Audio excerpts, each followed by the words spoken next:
Bom, e a primeira turma do Supremo Tribunal Federal iniciou hoje o julgamento da ação penal que envolve 6 réus acusados no processo da suposta trama golpista.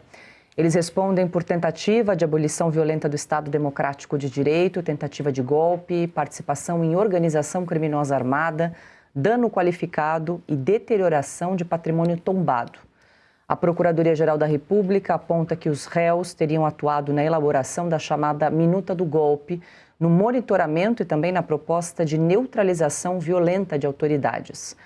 A denúncia também relata articulação junto à Polícia Rodoviária Federal para dificultar o voto de eleitores do Nordeste nas eleições de 2022. Compõe, então, o grupo identificado como Núcleo 2, Fernando de Souza Oliveira, delegado da Polícia Federal, Felipe Martins, ex-assessor internacional da Presidência da República, Marcelo Costa Câmara, coronel da Reserva do Exército, Marília Ferreira de Alencar, delegada e ex-diretora de Inteligência da Polícia Federal, Mário Fernandes, general da Reserva do Exército, e também Silvinei Vasques, ex-diretor-geral da Polícia Rodoviária Federal. Todos denunciados nos processos em andamento no Supremo Tribunal Federal.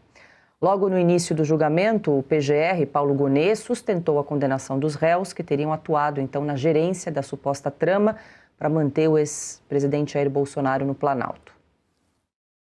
E tornada real a perspectiva de derrota no pleito, a organização criminosa precisou intensificar as suas ações, a fim de assegurar a permanência de Jair Bolsonaro no poder.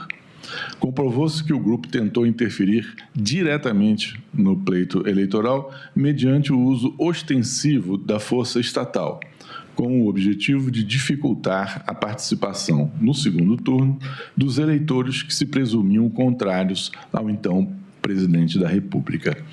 Foi nesse contexto que os réus Marília Alencar, Fernando Oliveira e Silvinei Vasques, valendo-se de cargos estratégicos no Ministério da Justiça e na Polícia Rodoviária Federal, passaram a contribuir ativamente para os propósitos ilícitos da organização criminosa. Durante a sustentação oral, o advogado Jeffrey Schichini, que defende Felipe Martins, contestou o uso de documentos falsos pela PGR. E o delegado utiliza um documento do governo americano chamado Travel History, que inclusive constitui crime segundo a lei americana, sua utilização, porque é um documento imprestável a insistir a manutenção de Felipe Martins. Enquanto a defesa de Felipe Martins utiliza documento oficial, que é o I-94, que prova que Felipe Martins não ingressou em território americano. Por que é que nós estamos diante de um comportamento ultrajante do Estado que se utiliza de documentos extraoficiais ou imprestáveis para acusar e o próprio fiscal da lei fecha os olhos aos documentos oficiais que essa defesa traz? Schichini também criticou a proibição do uso de uma foto em que um padre aparece com o ex-presidente Jair Bolsonaro. A acusação imputa que ele teria, juntamente com um padre, ido visitar o presidente Bolsonaro a tratar de minuta golpista. Juntamos uma foto desse padre rezando com o presidente Bolsonaro. Essa foto, para nós, é de extrema importância porque demonstra as visitas do padre. Foi censurado a defesa a oportunidade de mostrar essa foto. O defensor de Felipe Martins pediu, então, a nulidade das acusações apresentadas pela PGR. Das alegações finais da PGR, houve uma inovação fática. Da denúncia, a imputação contra Felipe G. Martins se dá exclusivamente em 3 datas. Dia 18, dia 18 de novembro, 6 de dezembro e 7 de dezembro. Porém, das alegações finais, houve uma inovação de datas e uma alteração fática. Isso inviabiliza o exercício efetivo da ampla defesa, até porque temos uma hora agora a analisar, inclusive, novas datas de imputação, que seriam 19 de dezembro e dia 9 de dezembro. Datas essas que não houve imputação da exordial acusatória. Agradeço, doutor. Então, peço, inclusive, que, com a máxima vênia, seja considerada essa nulidade por essa violação, inovação acusatória de forma extemporânea. Bom, e no final, o advogado disse que foi retirado da tribuna da primeira turma. A imagem da sessão transmitida pela TV Justiça não mostra o momento, mas durante a discussão, o presidente da primeira turma, o ministro Flávio Dino, afirmou a Jeffrey Checchini que havia dado ordem ao policial para que ele retornasse ao seu lugar. A gente vai acompanhar exatamente esse momento. Vossa Excelência deseja se pronunciar agora? Presidente, em relação à primeira questão, será tratada no mérito, no voto. Em relação aos slides, absolutamente impertinentes. Se fossem importantes para a defesa, teria juntado aos autos e teria juntado nas alegações finais. Não para sustentação oral que essa... Doutor, por favor. Doutor, por favor, não foi lhe concedida a palavra. Então, ficará fora dos autos. Pois não. Questão de ordem está indeferida. Vossa Excelência pode retornar ao seu lugar, Vossa Excelência terá a sustentação oral. Questão de ordem está indeferida, doutor. Doutor, por favor, retorne ao seu lugar, por favor. Vossa Excelência vai ter o seu tempo para formular as suas teses de defesa. Eu dei a ordem para o policial. Doutor, por favor, retorne ao seu lugar. Muito obrigado.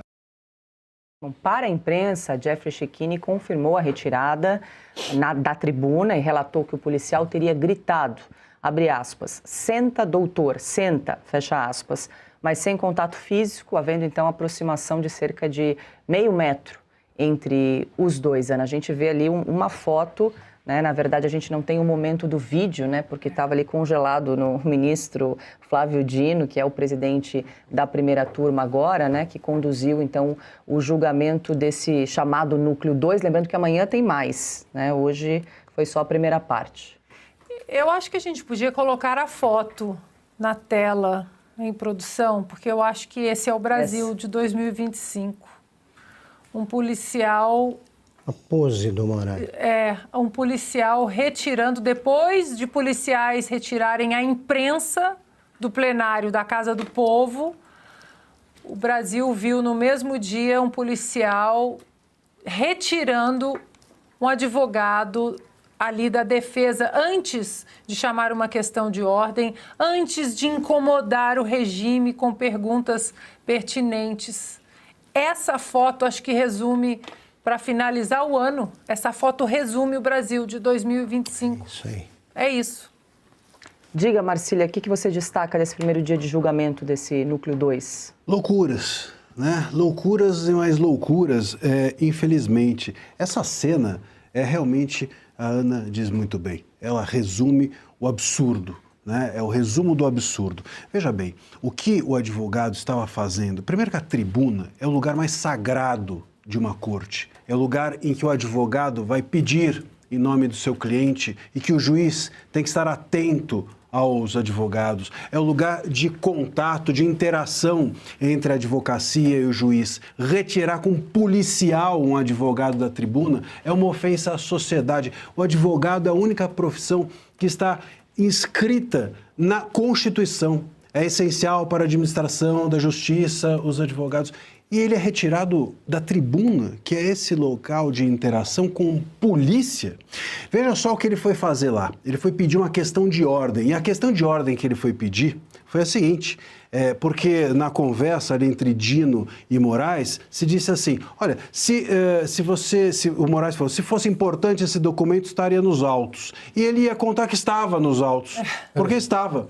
Na página 268 a 271 do processo, estavam esses documentos. Então, o Moraes sequer estava entendendo o que estava acontecendo, para variar, e o Dino menos ainda. E o que o advogado foi fazer é restabelecer a ordem. Para isso que serve a questão de ordem, para restabelecer a ordem. E ele sequer foi ouvido. Não existe indeferimento de questão de ordem antes dela ser formulada. Claro. Porque, e isso eu não estou aqui interpretando nada, é a lei. Nós temos no Estatuto da Ordem dos Advogados, da OAB, que é lei federal, no artigo 7º, inciso 11, o seguinte, para não dizer que eu estou mentindo, aspas, o advogado, é direito do advogado usar da palavra pela ordem, que é assim que se pede, pela ordem, excelência, quem já não ouviu isso, usar da palavra pela ordem em qualquer tribunal para esclarecer equívoco ou dúvida, bem como para replicar acusação ou censura. É um direito que está numa lei federal. O Dino não tinha, portanto, absolutamente nenhuma vírgula mínima de direito de retirá-lo como policial. O policial que estava lá devia retirar quem está cometendo ilícitos, devia retirar o ministro Dino. Por abuso de autoridade. No mínimo. O Chiquini colocou na rede social dele exatamente essas páginas 268 a 271, em que ele disse que sim, estavam nos autos e nas alegações finais. Então, alguém faltou com a verdade e não foi o advogado. Não foi. E tentou esclarecer. E foi retirado pela polícia.